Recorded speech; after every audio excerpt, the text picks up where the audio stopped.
Viking Portable World Library, edited by Robert O. Ballou, will end the Buddhist with from Asvaghosha's Awakening of Faith. Oh, I take that back. No, it won't. Asvaghosha's Doctrine of Suchness. In the one soul we may distinguish two aspects. The one is the soul as suchness. The other is the soul as birth and death. Each in itself constitutes all things, and both are so closely interrelated that one cannot be separated from the other. What is meant by the soul as suchness is the oneness of the totality of all things.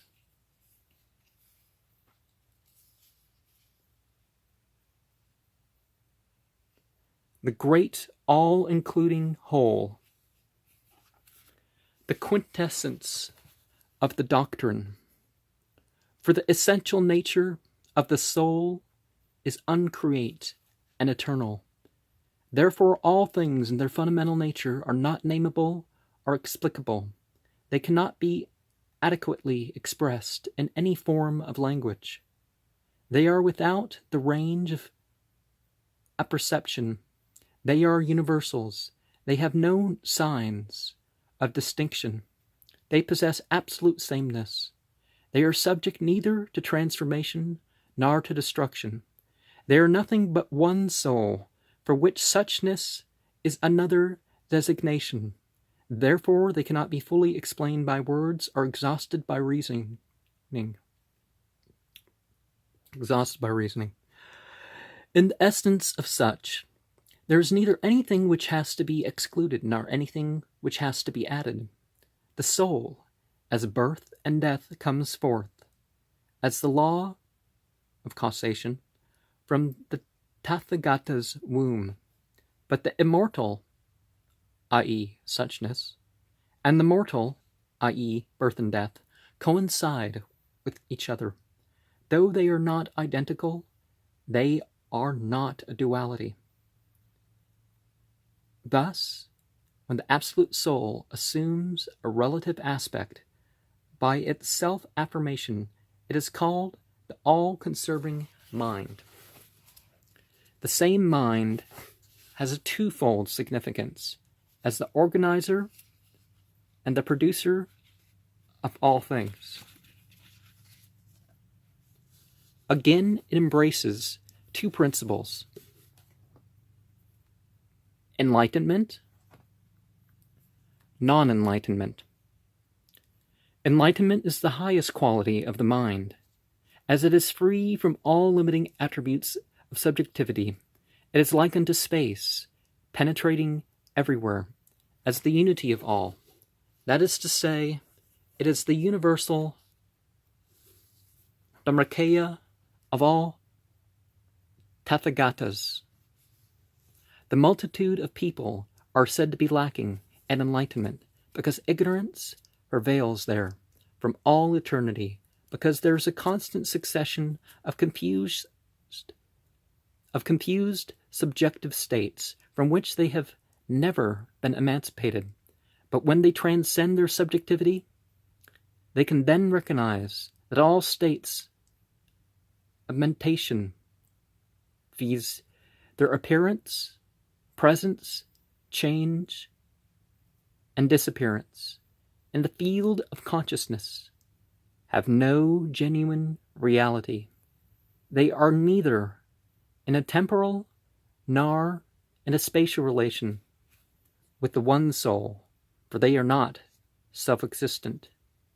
When you understand this, you can also understand that enlightenment in appearance cannot be manufactured, for it is no other thing than enlightenment and its suchness, which is uncreated and must be discovered.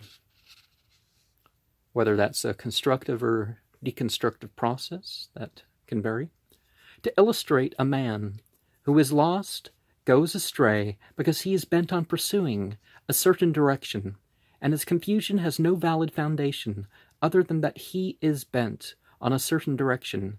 It is even the same with all beings. They become unenlightened, foster their subjectivity, and go astray because they are bent on enlightenment.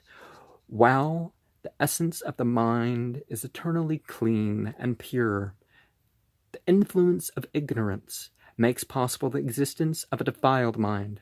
But in spite of the defiled mind, the mind itself is eternal, clear, pure, and not subject to transformation. When the oneness of the totality of all things is not recognized, then ignorance as well as particularization arises, and all phases of the defiled mind are thus developed. But the significance of this doctrine is so extremely deep and unfathomable that it can be fully comprehended by the Buddhas and by no others. When the mind is disturbed, it fails to be a true and adequate knowledge. It fails to be a pure, clean clean essence. It fails to be eternal, blissful, self-regulating, and pure. It fails to be tranquil. On the contrary, it will become transient, changeable, unfree, and therefore the sources of falsity and defilement, while its modifications outnumber the sands of the Ganges. But when there is no disturbance in the essence of the mind, we speak of suchness as being the true, adequate knowledge, and as possessing pure and clean merits that outnumber the sands of the Ganges. When the mind is disturbed, it will strive to become conscious of the existence of an external world, and will thus betray the imperfection of its inner condition. But as all infinite merits in fact constitute the one mind, which perfect in itself has no need of seeking after any external things other than itself, suchness never fails to actualize all those Buddha dharmas that, outnumbering the sands of the Ganges, can be said to be neither identical nor non-identical with the essence of the mind, and that therefore are utterly out of range of our comprehension. On that account, suchness is designated to the Tathagata's womb, or the Tathagata's Dharmakaya. I don't know how these are pronounced, because there's not marks to distinguish one letter from the other. The body has infinite forms. The form has infinite attributes.